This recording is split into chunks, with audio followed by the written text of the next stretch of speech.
Hello everybody and welcome back to Jerfish Entertainment.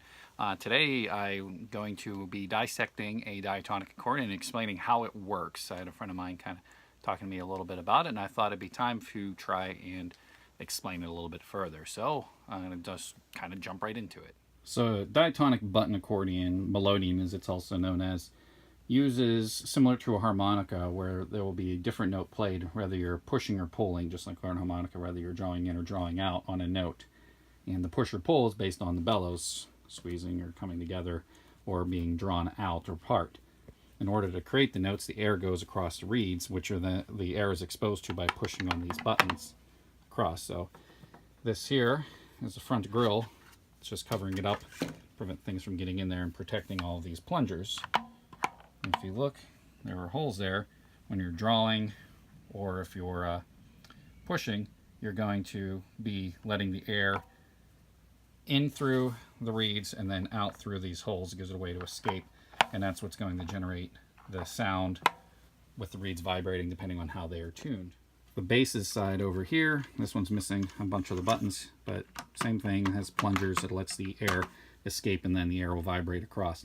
The more notes you're hitting with all these different things, the more air you're going to need because you have more air going through and you're going to be pushing and pulling a lot more often. The bass side has more notes sounding for each one of these that are pressed, because these have chords and basses kind of combined, and it gives you that deep accompaniment. The bellows and the whole accordion itself is typically held together with these simple pins.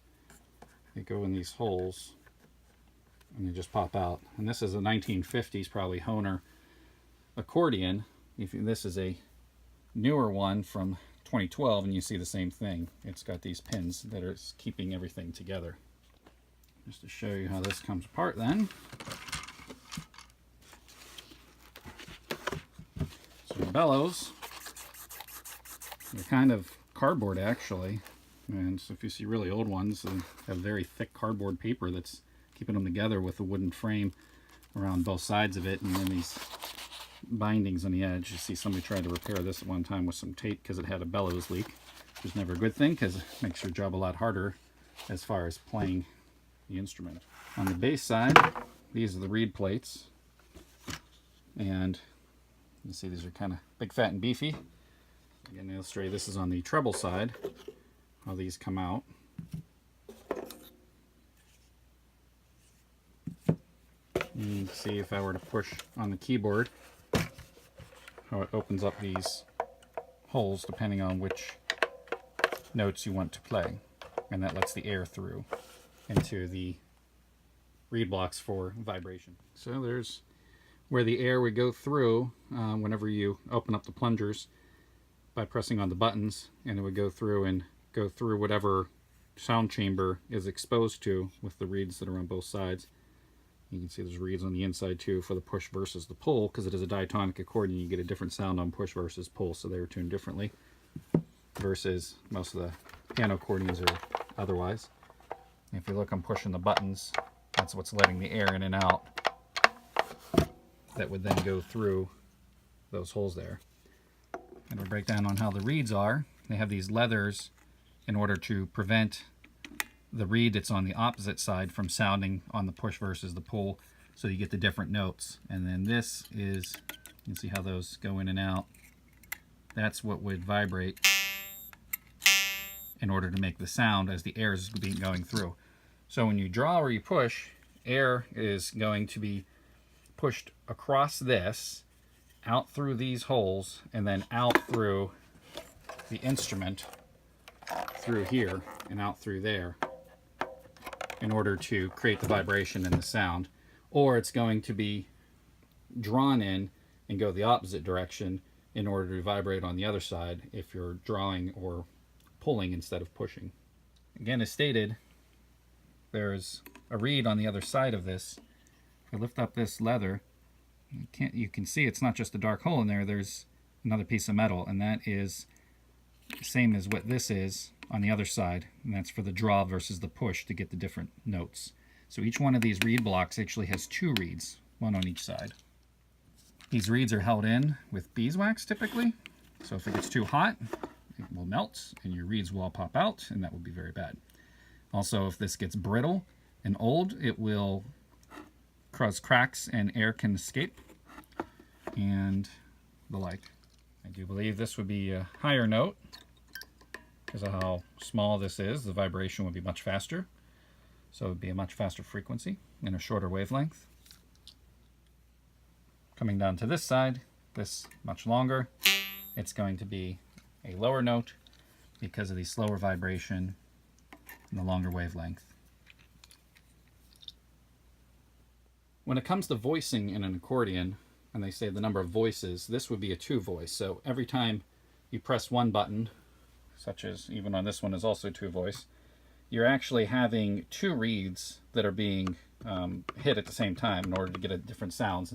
So you usually tune them just a few cents off of one another in order to create a tremolo, and the amount of spacing on that asynchrony to get that vibrato to it is it has different terms, be it swing tuning, wet tuning, versus if it's a dry tune, it's going to be much closer together and you don't get that vibration, that vibrato quite as much.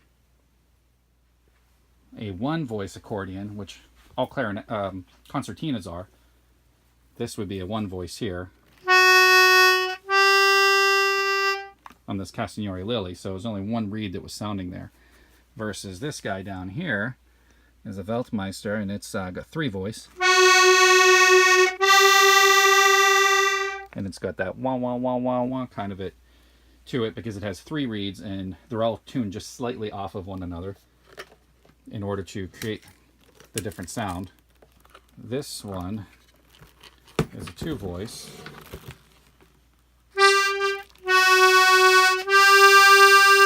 It's tuned a little bit wet, but not too far apart. One other additional button exists on every diatonic button accordion, and that's this switch right here. And there's different mechanisms for it. This one is a switch. Some of them have a button you press in.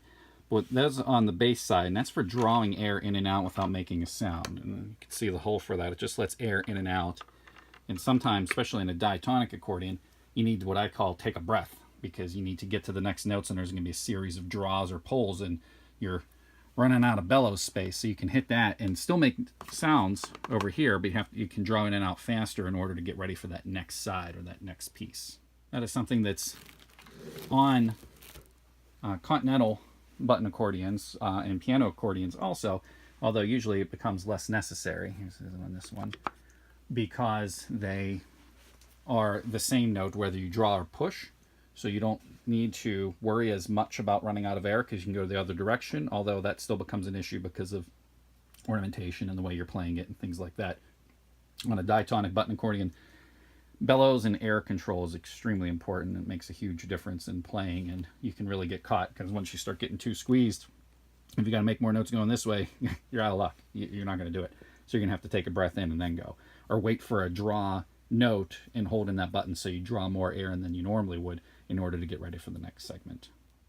One thing you do not want to do whenever you're using any accordion is try to squeeze or pull the bellows without a button pressed, be it the air hole button in the back or trying to sound a note, because those bellows are meant to be tight so that you can move the air the appropriate way and not cause damage to the accordion itself, because you can blow out the bellows, cause air leaks, holes, maybe do damage to the wax around the reeds. Is something you don't want to do. Some accordions have switches on them in order to change the voicing. This one, for instance, has a rocker in the back in order to take the thirds out of the basses. So if you're playing in a key that doesn't support all the basses, like in a minor intonation, it will make it more compatible with your keyboard.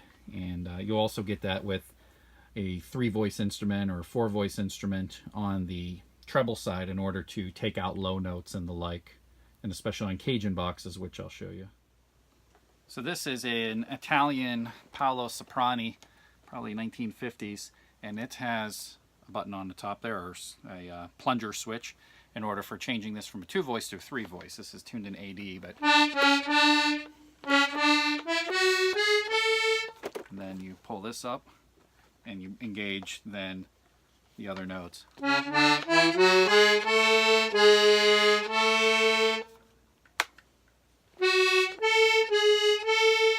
order to change it. And then again, of course, has the basses on this side. And the chords. Cajun boxes like this fantastic Martin box made in Louisiana, they typically only have one bass and chord on this side. It's only in one row. It has more of a growl to them.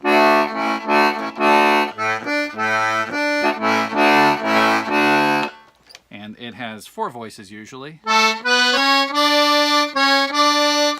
with a number of switches that then you can change the sound of it.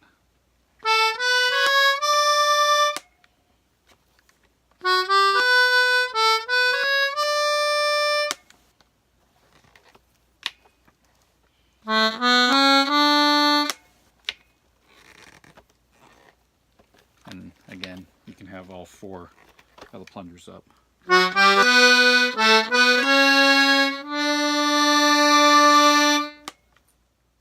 So that is a very quick crash course onto a diatonic button accordion, explained by a novice who knows enough about it to get by, but not enough that I can really explain in any further depth than probably that.